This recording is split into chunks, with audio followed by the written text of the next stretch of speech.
a sack or a valisek or whatever we want to call it, and come here and be battered around, and then work in those mines or work in those factories. Or I mean, my aunt, she would go to the rich people's houses and scrub toilets, and that's how she made money to make everything happen. And when it came time for welfare, because my uncle was on a strike, she said, "We're too proud to take that. We will not take anybody's money." And that's when your families all pitched in and said, "Hey, here's some of this, Mom, here's some of that. I made some of this, I made some of that," and they got through it all. That's what all this causes you to do. It's not the fanciest Easter egg or the Easter basket or even the tastiest Oplatky. It's about all these things cause you to go beyond yourself. And in my house, there was never anything about saying, "No, you did it." What's more of this on the top and bottom? Yeah. And look, she's a wonderful job. She's going to be a union worker soon. No. They just wiped it all off. Wipe it all off. Get a waxy one, you want to Wax on, wax off. But that's really what this really means. And I am very thankful. My mother died at 87, God bless her. She did this stuff every day of her life. And I didn't get a fancy china pattern, didn't get a dining room table, or didn't get a big, do you call it mayontek? When you get the inheritance? Oh, never had one. Anyway, I didn't get any money, but you know what? Every day I get up, I'm thankful because she taught me all this. And that's what comes inside of you. It's something in your heart. It's in your soul, it's in your body, and it makes you a Slovak to be a Slovak. There's a little saying about that. But that's what it's about, is sharing those things. And now share them with your people around you, friends, family, all those newborn kids. My niece cannot wait to come, who's now grown up and has her own kids, to come and make Easter eggs. And she took that Easter egg.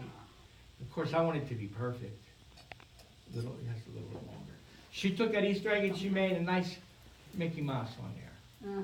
She goes, "Uncle Lair, here's my Polish Easter egg." Now, I'm not going to be the one to tell her that wasn't Polish, but she thought that, but it made her feel good. That's what, like, when you look at all that stuff back there, and I've made all that stuff myself. I make that stuff. That's what I do for a living now on the side to just get by sometimes. But what that does is I get the pride in researching how it's made, like those nativity sets. I spent like hours to make them, and they're just beautiful. Those nativity sets are made out of paper. And in Slovakia, when they started to have coffee in the stores that they could buy, people had it, much like in America, they couldn't afford coffee. It was too expensive. It was something imported. So they brought something that they grew there, and it was called chicory. And the chicory was taken, and it was roasted and toasted and ground up, and they would add maybe a spoon, maybe just 1 spoon of coffee, and 2 spoons of chicory. And they would make it just like you make coffee. And they would pour it, and it would stretch it, would make it stronger. So these people that were advertising this were pretty neat. What they did is they printed for everybody that bought whatever it was, a half of kilo of this. Oh, that's good. Half a kilo of this chicory. They got a sheet, and on that sheet, it had a whole nativity set printed. There was Jesus and Mary and Joseph, and the 3 kings and the shepherds, but all the people weren't like, they were Slovak people, dressed in Slovak costumes. So it was a Slovak nativity. But you know what them little buggers did to promote their chicory? The 3 kings are coming to Bethlehem carrying a box of chicory with their name on it. And the shepherd had one under, he had a bag, and the woman had eggs in the other bag, she had some, and it was their brand of chicory. So they got to get out what everybody wanted to make a beautiful nativity set for free because when you bought it, but it had all their advertisements on it. It's a pretty neat kind of way of advertising. But all the mangers at that time, and they had different advertisements built in them. And I thought that was pretty neat for them to do. All done out of paper. And all that came from Germany because that's where we had printing start. And they began to do lithographs, chroma lithographs, so they could do multicolored impressions with offset presses that they finally learned how to use. But it's like everybody sort of like helped everybody else to help this. But this Slovak stuff just goes. The more I read about it, the more I find the honey cakes and just so much that. And again, we have, you call them medovniki, we call them pierniki. Although when you go towards the Czech border, they call them pierniki too. So there are some things that when those countries separated again, that were already mixed, that were already being shared, and continue to be, they continue to work with each other to share those things. Because they're on the same boat. You know, look at the wars. You know, what they had to put up with. And in spite of whatever happened, they still are alive. You know, it still continues. Like I said, as long as there's a song, there's a Slovak around. And those are the things that got them to live. Even though there was times when their language was taken away and their religion was taken away. And here we have freedom of all those things that people don't want anymore. But that's what I've learned being a Slovak from the other side of the mountain. The more I learn, let's share some of your experiences now. Things that you've done. Yes? Do you, well, we still do that. When my mother was quite ill, she taught each of us to make a certain food, so we always have to be there together to share for Christmas and for Easter. When you do the Oplatky, do you say something to the person when you give it to them? Or did my parents just start that on their own? What I believe, and again, when people are people, they do what they want to do. I mean, you know, you don't ask somebody how much money do you make. You don't tell them how to raise their grandchildren. But you can talk about sex and everything else, and everything. It's sort of sad, but everything's permissible that you can talk about. But those are some things, and the way that they raised their children and what they passed on to them was very sacred, very special.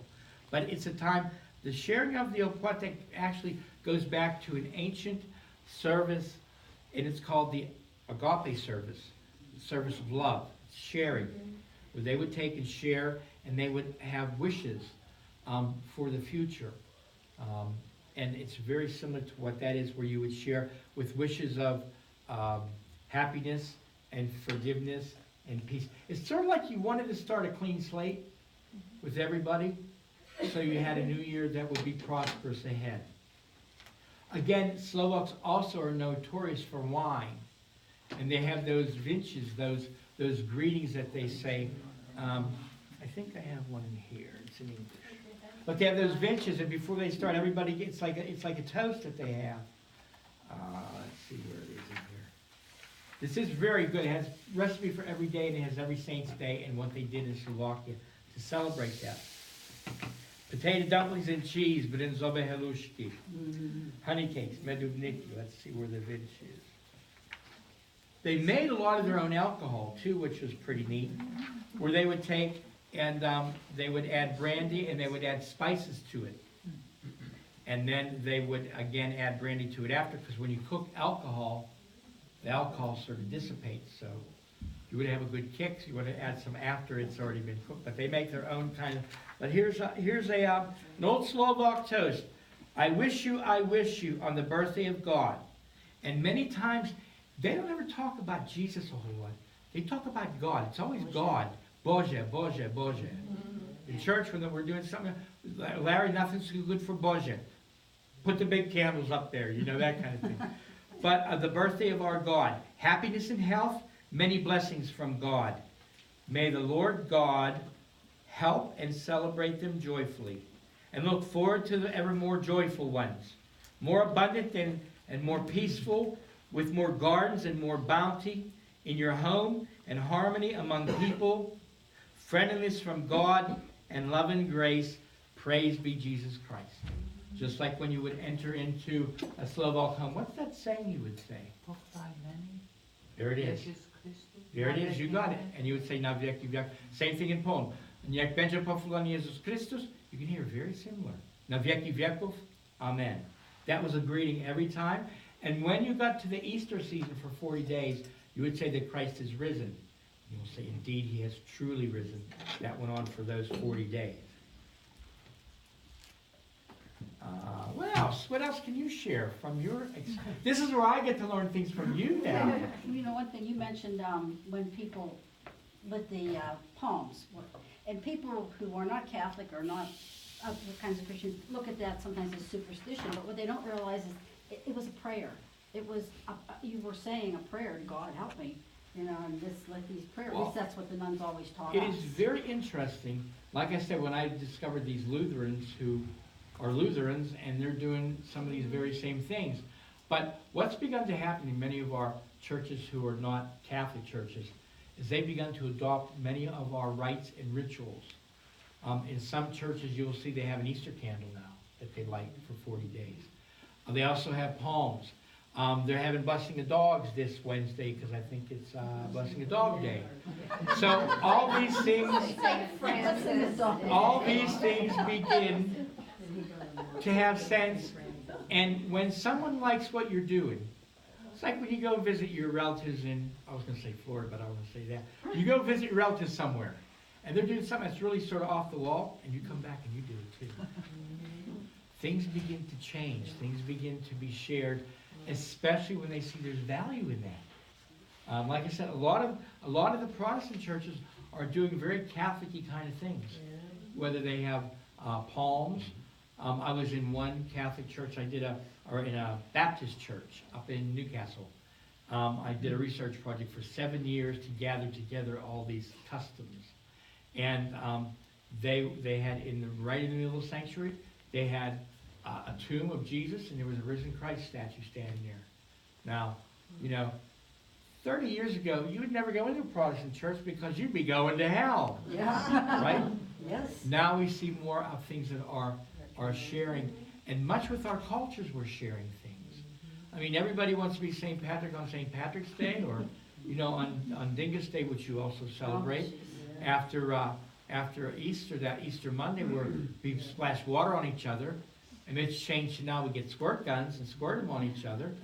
And now we get perfume and squirted on each other. So all of those customs have changed from the old buckets, taking them out of the well and dousing.